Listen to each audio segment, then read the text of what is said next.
hantay mo't perper dyan ani Pangulo, han lang nga DJ side na nga maditi kitaan tayo. Tikat kitaan tayo, DJ nasaya at inaramin la, then tulungan tayo na niya, ore babasit tayo laang kasi hanga naging Pangulo mo't nohan nga si tayo ang pumili sa kanya. Hindi naman niya sinabi na ako ang iboto nyo, hanamot nga ko nakakabsa. Gusto nga kaya tumamot. Lukas ano, di ba nangayat nakada tayo nga taga Norte. Kamusta kayo?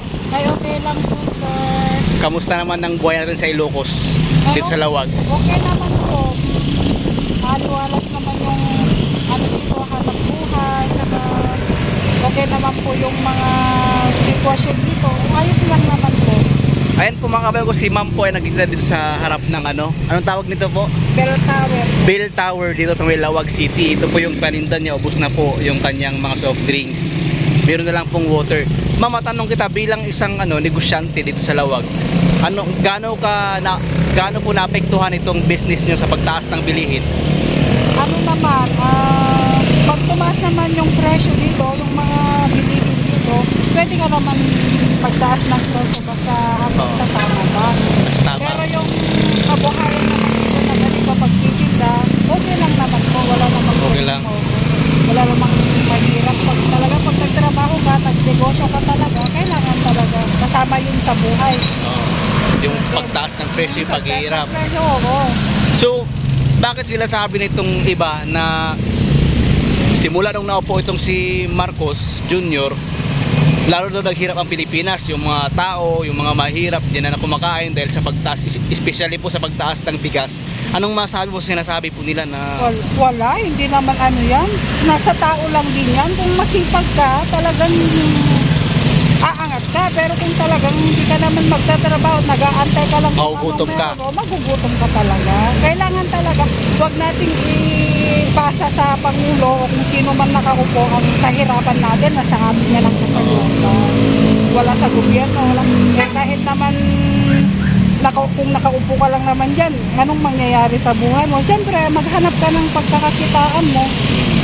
Yun, pero kung yung sinasabi nila nga, nano nila lahat sa Pangulo, wala naman. Hindi naman totoo yun, kasi nasa tao yan. So, ano po masabi nyo ito sa mga taong gustong paalisin si Pangulong Marcos sa Malacanang? Ay nako, hindi porket taga Ilocos ako o kahit taga, marami naman, huwag natin tignan yung masama o mga kamalian ng Pangulo kasi tao lang din naman siya, nagsisilbi naman siya hanggang kaya niya. Ang sa akin lang, pagsipag ka para mabuhay ka, hindi yung isisisi mo sa ibang tao o kaya isisisi mo sa Pangulo yung kahirapan mo. Dapat magtrabaho ka, ganun. Hindi, gusto po nilang umalis na si Pangulo bilang pagkapangulo ng Pilipinas. Gusto nilang i-impeach. Bakit naman ganun eh? Mabait siya, matulungin siya dito kahit magtanong-tanong kayo. Siguro may mga din siya, pero hindi ibig sabihin kasi sabi ko nga tao lang naman tayo. Hindi naman tayo perfecto. Tao lang din naman siya. Eh syempre, kung ano lang yung kaya niya, yun ang i-accept natin. Hindi yung sisirain natin siya o ano. Ang kailangan lang dyan talaga, ang alam ko lang, nasa tao yan. Nasa tao talaga? Nasa tao. Wala sa Pangulo, sa ibang tao, kaya sino mang nakaupo dyan, nasa kanila. Kumbaga sinisisi lang nila yung mga hindi muna nagawa ng Pangulo ngayon. Sinisisi nila sa Pangulo. Bakit kasi minsan, hindi naman sa lahat, pero galos, huwag natin tignan yung mali na ginagawa niya para maano yung pag-iisip natin. Ang gawin natin, magtrabaho tayo, ano yung maitutulong niya sa atin, saka huwag natin lahat iasa sa Pangulo kasi tao lang din naman siya. Saka mabait siya, matulungin siya dito kahit magtanong-tanong kayo dito sa Norte, wala naman yan, yung issue na yan, wala. Puro paninira lang sa Pangulo. Paninira lang sa Pangulo yan. So ma'am, ano po masabi nyo ito sobrang trending at pinapakalat talaga to sa social media, itong mga anti-Marcos. Ang sinasabi nila is naghihirap daw po itong Ilocos at kasi napabayaan na ni Pangulong Marcos simula nung naupo siya. Tignan nyo naman yung, kahit ikutin nyo naman yung buong Norte, tignan nyo naman kung naghihirap yung mga tao. Siguro meron din yung mga, hindi naman yung lahat nakikita ng Pangulo kasi Pangulo nga siya, marami siyang obligasyon. Pero yung pag-isisisi mo ng kahirapan yung Pangulo, hindi naman dapat yun. Ang sa atin lang, kung ano yung kaya ng Pangulo, tanggapin natin. natin at saka tulungan natin kung kaya natin, hindi yung sisirain. Tapos ikakalat mo pa na ganun, hindi pwede naman yun. Kasi mabait siya talaga. Kahit magtanong kayo dito, matulungin siya. Si Pangulong Marcos. Oo, kahit yung mga pamilya niya dito, lalo na yung yung si Manotok. Oo. Oh. Lahat sila na Marcos. Hindi naman sa inaano ko, bata pa lang ako, naririnig ko na yung mga nagagawa ng kabutihan. Kasi sa atin kasi, may mga bagay na minsan may gusto tayo pero hindi naman niya lahat na ibibigay o naibibigay yung tulong. Siyempre marami din siya, buong Pilipinas na ang inaano niya. Pero dito sa Ilocos, mahal na mahal siya. Sa Ilocos. Oo. So anong masabi niyo sa mga naninira pa kay Pangulong Marcos ngayon at sinisira nitong Ilocos? Ay ano po, sa akin lang po, huwag natin gawin yun. Kasi kung tayo naman ang malalagay sa kalagayan ng Pangulo, alam natin kung ano yung sasabihin natin. Isang tao, isang pamilya nga, hirap ka pa. O katulad sa akin, naghahanap buhay ako. May 3 akong anak na pinapakain. O, kung hindi ka magtrabaho, iasa mo lahat sa gobyerno o sa mga tulong ng Pangulo, hindi naman pwede yun. Kailangan magtrabaho ka din. Saka, yung sabi ko nga, hindi naman siya perfecto.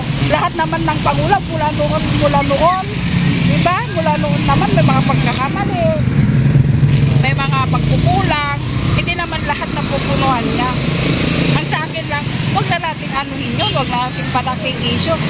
Si Pangulong Marcos, mahal na mahal ng mga taga-Ilocos yan. Ito po, bilang isang taga-Ilocos po at talagang proud Marcos kayo, naniniwala ba kayo na gumagamit po ng pinagbabawal na gamot ito si Pangulong Marcos? Ay hindi, siya nga naglilinis ng ano dito, hindi naman. Wala pa naman akong napapalitaan dito na si Pangulong Marcos ang ganito. Wala pa namang issue dito. Sa labas lang naman ng Norte nag-ano yan. Pero dito sa amin walang ganyang issue. So, hindi kayo naniniwala na gumagamit ng 100%, 101%, hindi talaga.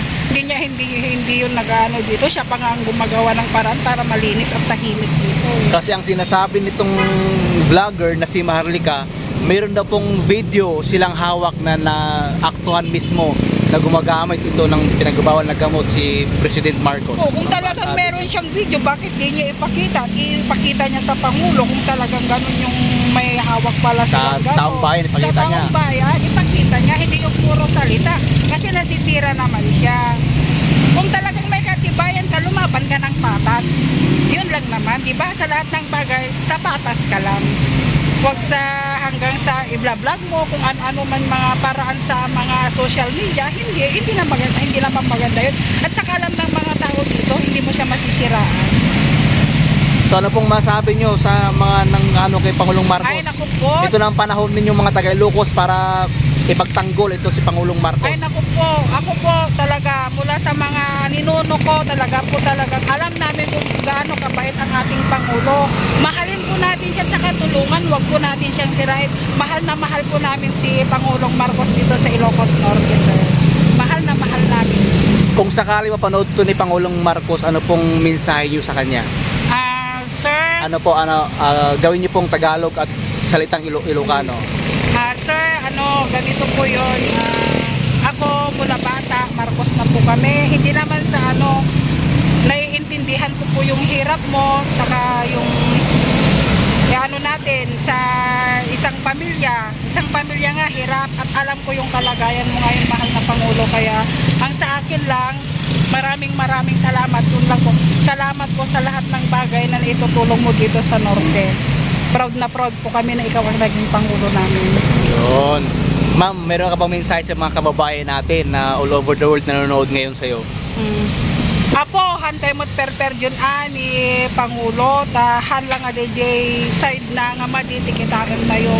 Tingad kitaan tayo, DJ nasaya at inaramin na, then tulungan tayo na niya, ore babasit tayo laang kasi hanga naging Pangulo mo't nohan nga si tayo ang pumili sa kanya. Hindi naman niya sinabi na ako ang iboto nyo, hanamot nga ko nakakabsa. Iso nga kaya ko kumamot. Lukas di ba nangayat na kada tayo nga taga Norte. Kasdyamot di ba nang subat na nga panagayat kanya. Tano siya nga talaga kakabsa, talaga nga Marcos na, nadungo na, si iso na. Awanti kailangan nga patunayan na.